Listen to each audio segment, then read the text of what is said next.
Ta-da!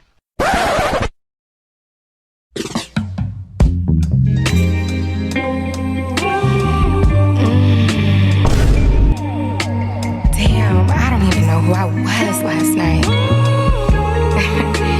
It's just something about you. You just made me feel.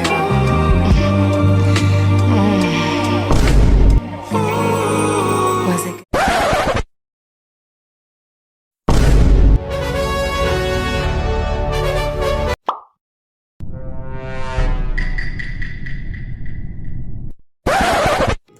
A wonderful day to everyone, and today, the lens that we will be using to critique the film Damsel is feminist lens.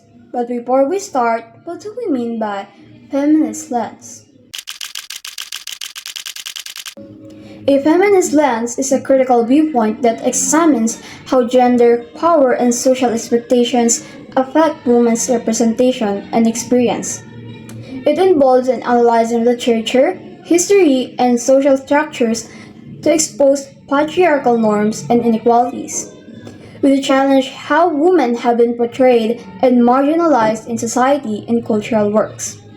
Feminist lens involves analyzing gender roles, examining power dynamics, deconstructing stereotypes, highlighting oppressions, reclaiming marginalized voices, and applying to various fields. The main theme of the story is fantasy. Because fantasy is a genre of stories that includes magical, supernatural, or imaginary elements that do not exist in the real world. Number 3. The female characters are portrayed as strong, resourceful, and capable of defying expectation. The lead character, Elodie, evolved from a damsel in distress to a fierce warrior. Yes, the main character eventually takes control of her own fate rather than relying on others to save her. She makes her own choices and fights for her survival. The film uses gender stereotypes on purpose, like expecting the girl to be a quiet bride with no power. These stereotypes limit her at first because everyone treats her as if her only role is to obey. But instead of accepting it, the character pushes against those expectations, and the stereotypes becomes the reason she realizes her own strength and fights back. In Damsel, the relationships between men and women show strong power dynamics because the men in Elodie's life, especially the king and prince, utilize authority and tradition to control her. She is treated as a sacrifice, showing how women can be seen as expendable while men hold the social and political power. Women are given more importance because the story revolves around Elodie's adventure, growth, and experience, while male characters are mainly served as an antagonist or an obstacle. The film Damsel challenges traditional gender expectation because the female lead is not helpless victim. Instead, she saves herself, shows strength, intelligence, and independence, and does not rely on a male hero, reversing the typical damsel in distress trope.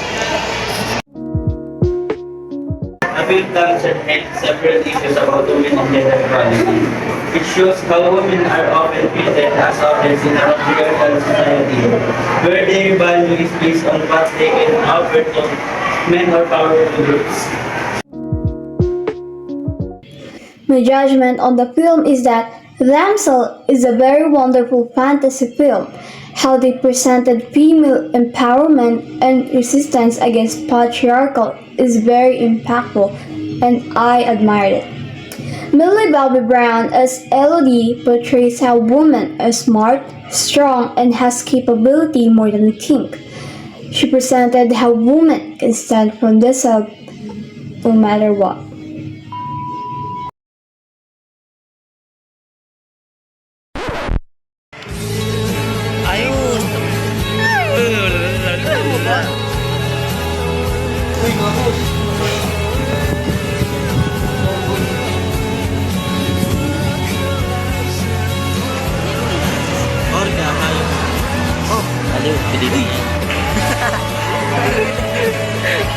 Tumingin na si